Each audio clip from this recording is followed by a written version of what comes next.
Hi, and welcome to another session of Public Interest Technology. This is our weekly colloquium in the School for the Future of Innovation in Society at Arizona State University. Today's colloquium is titled Codesign, or Customers Included. My name is Katina Michael, and I'm a professor, and I'm the Director of Society Policy Engineering. It's a collective in the School for the Future of Innovation. First up, we have Mark Hurst, the author of Codesign, or Customers Included, and also a podcaster, a conference organizer, and a visionary. He works in the area of user experience. Well, not exactly, although that's what Wikipedia says, but he'll tell us more about that in a moment. He's the author of Bit Literacy from 2007, and as I said, the blockbuster Customers Included, of which today's webinar will be dedicated to. So Mark, welcome, and over to you. My name is Mark Hurst, as Katina said, and I'm here to talk to you about co-design or customers included. And I have one audio-visual aid to show you, just one. I don't have any slides today, but this is the book that Katina was just mentioning, Customers Included. The one with the blue blaze on top is the second edition. This is the more recent edition you want to find. And I'm going to tell you a couple of stories from the book and maybe a couple of stories that are not in the book to make the case that the best way of doing co-design that I've found in 25 years of doing this is simply to include the customer in the process. So let me start with a story. This story is actually not in the book. Because it occurred today, just this morning. I got a phone call from a potential client who's possibly interested in working with me to help strategize and revision the user experience of an online platform they're building. And I said, well, tell me what the context is of this platform. What are you trying to do, and what have you learned so far? And they said, well, we have built it to do this, that, and the other, and the launch date is coming up just in a few weeks, and we thought it would be really good to, run a few users through the platform just to see what we can learn, for user experience purposes. And I said, so you mean you have already built the platform? And the person I was talking to said, yeah, that's right. I said, so you've built this platform and you simply want to run some users through it to see what you can learn. Yes, that's right. I said, well, can I point you to some of the very valuable low-cost automated testing services out there? Because there's not a whole lot you can do after you have built a product or a service or an app or a site. After you've built it, there's not a whole lot you could do if that's the moment you want to start learning what users actually want.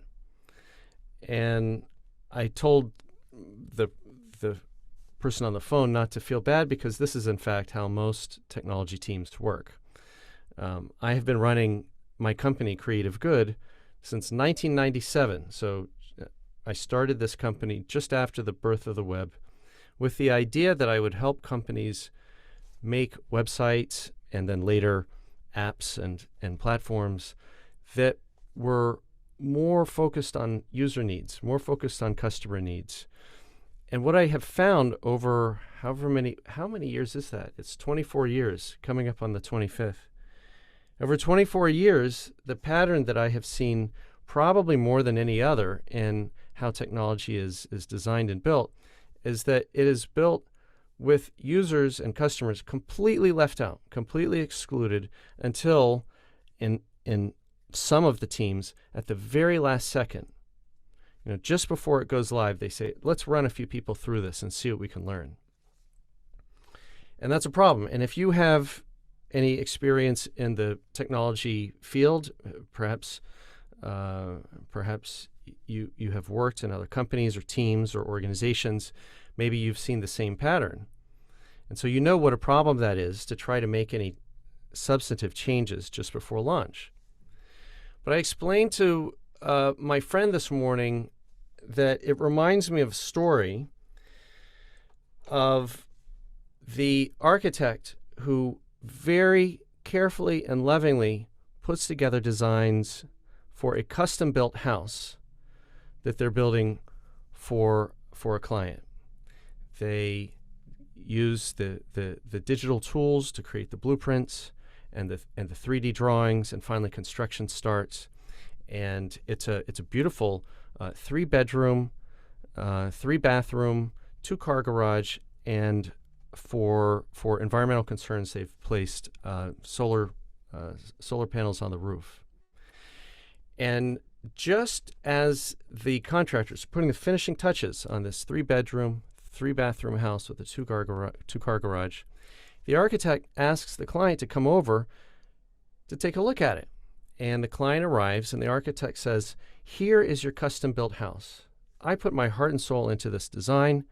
My intentions are pure. I really wanted to develop and design and build the very best house for you." And the client says, "Well, I appreciate your intent, but this is the first time I have seen any evidence of the house. You have already built it. And had we talked a few months ago, I would have told you I'm single, I'm a grad student, and I wanted a 1-bedroom apartment." And scene. And that's how most technology is built today. That the architect has these brilliant ideas that comes out of his or her mind. And they use ideation boards, with whiteboards, with lots of Post-it notes and color coding. And maybe if it's a team, they bring the team in to brainstorm together and ideate what's the solution that they're going to bring about. And if someone says, "Well, we have to remember the customer, we have to," and not in the context of how Katina talks, but how I've seen this word used out in industry, we have to co-design with our customers. Do you know what, and maybe you've seen this, do you know what the ideation team very often does? They say, let's imagine what the customer might want. Okay, everyone imagine. Okay, does everyone have some imagination about what the customer wants? Let's now write those ideas on the whiteboard. And now let's have these little, I don't know if you've seen these Post-its, they're actually little colored dots. What a lot of these ideation exercises will do is they'll write all of the imaginary ideas on the whiteboard, and then to give it some semblance of inclusion of team members, they'll ask everyone to take their own little colored dots and vote on the ideas that they like the best on the whiteboard. And then they'll go through this process of sifting and sorting and prioritizing. This is the idea we like the best. And so the team has decided we're going to go for that 3-bedroom, 3-bathroom, 2-car garage house.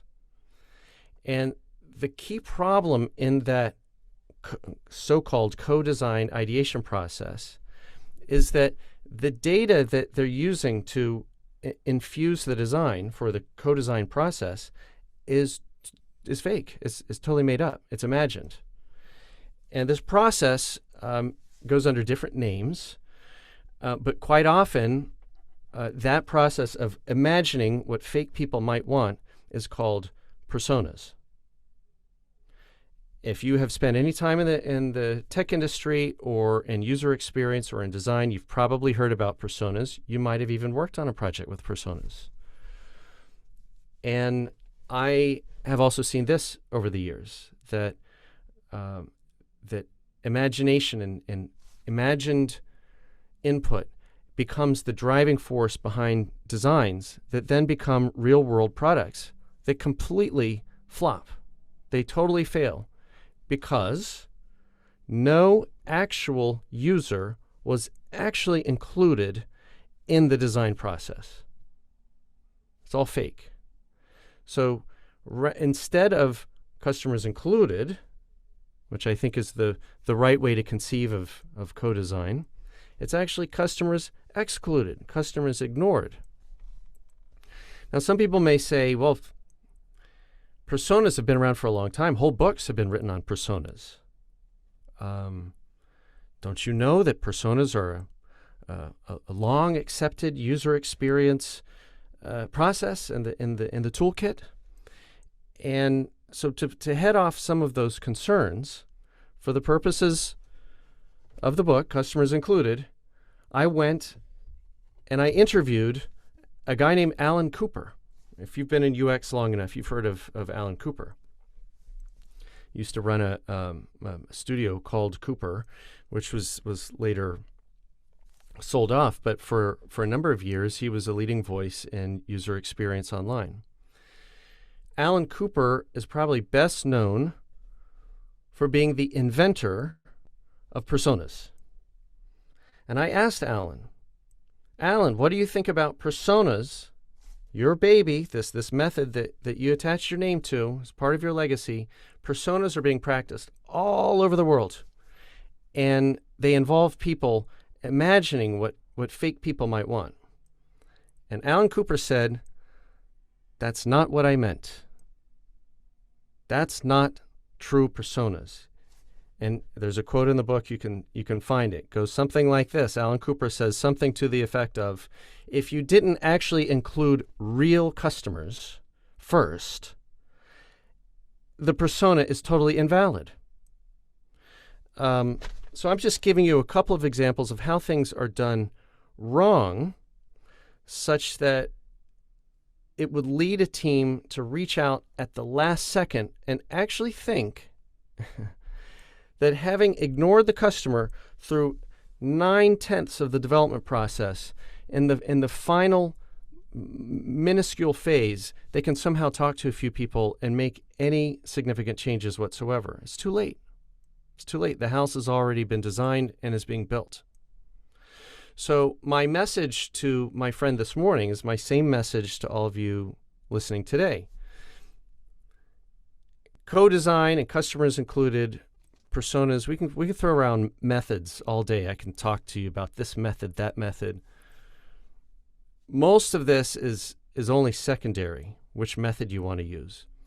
The most important thing, by far, the most important thing that I want you to walk away from my talk understanding is that you need to involve customers early, not late and not never, which is what usually happens, but early. Involve them early before you break ground on the house.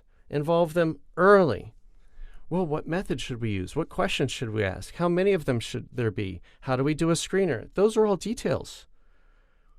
My goodness, if you can get technology teams, product teams to talk to customers before they begin embarking on the design of the thing, you will have scored a home run. This is an American baseball term. You will have scored such a titanic, that's not a good word, such an epic feat that you'll be far and away more advanced than 99% of other product teams out there. Involve the customers early, before you begin putting pen to paper. And the reason for that is it sounds so obvious. It sounds a little bit dumb even saying this. The reason you should involve them early is because you need to find out what they want before you begin building. I know this is crazy, but why would you begin building a house, a 3-bedroom house, before you understand that the client is a single grad student? Why? And I reflect on this in the book a little bit. I think part of the reason why teams often do this is because they're arrogant. They think they know more than the customer. We're the smart ones. We're the disruptive ones. We are the disruptive innovators. And those poor benighted customers, they don't understand what they want. And then everyone at that point says, I remember what Steve Jobs once said. Everyone always brings up Steve Jobs. I have a whole chapter on Steve Jobs, by the way, bringing up some data and some insights that even the Walter Isaacson biography of Steve Jobs did not bring up, strangely. So I'm trying to correct the record about Steve Jobs in this book. Steve Jobs did not say to go and develop things full-blown out of your own mind using fake imaginary people as your guide. Steve Jobs never did that, and he never stood for that. To the extent that people want to be like Steve Jobs, and I would say that in recent years, Apple is severely tarnished in its integrity and its brand. But that aside, 10, 15 years ago, that era of Apple, led by Steve Jobs, to the extent you want to be anything like that, involve the customers early, not late, and not never, which is what most product teams do. I think what I'll do is I'll finish with one story from the book. So far I've gone, about 10 minutes, and I haven't told you a single story from the book. This is probably my favorite story. This is the beginning of chapter 2. It's a brief story, but I think it highlights everything that I have been telling you, and everything. Will open up to questions after this. Will inform my answers to whatever questions come up. One of my favorite all-time stories in 24 years of consulting at Creative Good. And it has to do with clean drinking water in sub-Saharan Africa. This is a project from now 10 or maybe 14, almost 15 years ago. So in the early 2000s, there was a nonprofit set up to address the problem of remote villages in sub-Saharan Africa that do not have enough access to clean drinking water. Well, they have clean drinking water, but the women and often the girls of the village have to go to a hand pump in the middle of the village and laboriously pump out the water they need from a borehole, an underground water source. The water comes through the pump and into their bucket, which they then use for cooking and cleaning and so on. And sometimes when there's not enough water, they may have to walk to the next village, which taxes those water resources, and it takes a long time to walk, and it's, they're carrying heavy buckets of water. So this nonprofit came up with the idea, innovation. They said the life in these villages has a lot of kids running around and mothers doing a lot of this laborious work of using the hand pump to pump the water. What if instead of a hand pump, we could give the village a MerryGoRound, one of these things where kids spin.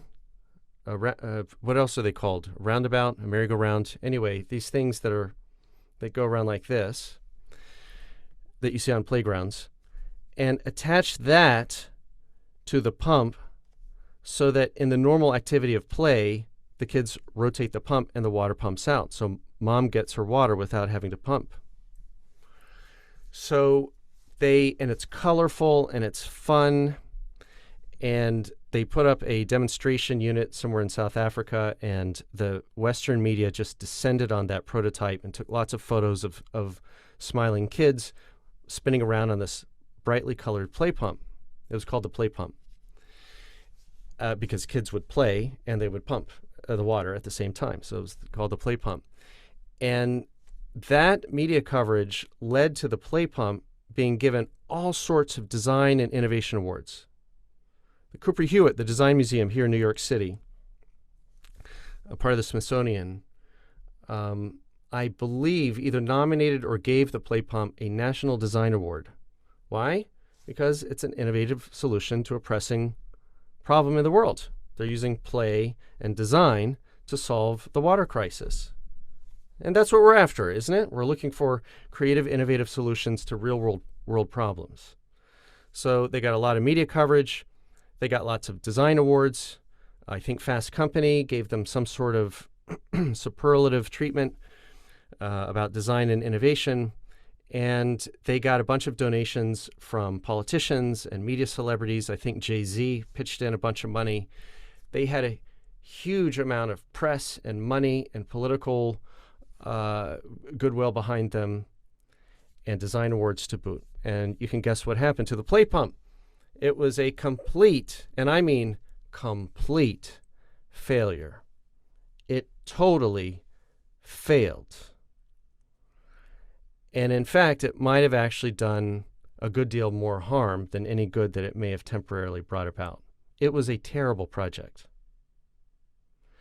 Now, that may seem a little shocking to us who just a minute ago were thinking, yay, innovation, design, play, design awards, solving tough problems, yay, we're so smart. At least that's what the Western media, the design media, were saying, we're so smart, we're so great, innovation and design will save the world. And they didn't know they were dumping a terribly harmful tool on completely innocent villages in sub-Saharan Africa that did not ask to have one more problem in their lives. So here's what would happen in these normal day-to-day lives of these villagers. I told you there are a lot of kids, and the women and girls would do the water. Why the men wouldn't pick up the water is a completely different issue. I'm just reporting on how life works normally on a day-to-day basis in many of these villages. And I did do a bunch of research on sub-Saharan African rural water management, and I can give you some sources if you're interested to delve in further. And it had nothing to do with design awards. These are very dry texts, so to speak. Anyway, so what happened in the normal life of these villages? Mom is pumping the water at the village pump in the center of the village, the hand pump. Kids are running around, playing hide and seek, whatever they're playing. Kids, they have their games that kids all over the world play. And one day, about 15 years ago, a Jeep rolled into town full of strange men no one had ever seen. The men pop out of the Jeep carrying heavy metal hand tools and some sort of mechanical parts. And they go up to the hand pump in the middle of the village, and they rip it out of the ground. And they throw it aside. And then they start installing a new piece of equipment. It's a MerryGoRound. So now instead of a hand pump on which the life of the village depends, these men in the Jeep have now installed a MerryGoRound. And everybody gathers from the village. The elders come, men and women, and they ask, what in the world are you doing? And the men in the Jeep say, we don't know. Some rich Westerners wanted you to have this, and so here you go. They packed up their tools, and they drove off. And now the people in the village look at each other, and they say, this is absurd. We've had a hand pump, a functioning hand pump, that we have replacement parts for, we have the training for, we have the community knowledge of how to manage our own water management with this tool, and now it's gone, and it's replaced by this foreign object. Kids are supposed, this is a playground now? And now, so the kids, maybe they run around on it a few times, but do you know how long they would have to run the play pump in order to deliver the same amount of water the hand pump did? The kids, one study said the kids would have to be playing with this play pump 26 hours a day in order to deliver the same amount of water that the hand pump did, because it was horribly inefficient. And by the way, and my wife and I have one son. He's no longer small, but he was small once, and I remember him on a merry-go-round. And maybe you have kids, or you've seen kids, or you have nieces, nephews. How long do you think a 6-year-old kid can go on a merry-go-round before they're ready to, vomit on the design award-winning innovation? Which is probably the right response, frankly. So they and actually there was a neutral of, someone says a few minutes. Yes, you're right. There was a Swiss research group came down to, I believe it was Mozambique. The government of Mozambique started seeing some problems, and so they contracted with some researchers from Europe to come down. Why it was Switzerland, why it had to be Europeans coming down to study this, I don't know. I'm just reporting. So the Swiss came down and delivered a report, and I bring this up because the PDF is still online. At least it was last time I looked, and the link is in the endnotes of my book, Customers Included. And what the report found is that exactly that. The kids were trying to play for a little bit, but then they would get dizzy and nauseous, and so they would stop. And so when the kids, this is documented reality, on-the-ground reality. And so what happened after the kids stopped playing with the play pump is that, guess what? The village still needed water. People still needed water to drink, to do laundry in, to cook with. So who do you think started spinning the pump then? It was Mom. So instead of using a hand pump, like all of her friends and neighbors in the other villages. Mom then had to do the slightly absurd thing of turning the play pump by herself. And because it was so grossly inefficient compared to the hand pump, the line was a lot slower. And then things got even worse, and I'm about to wrap up the story soon.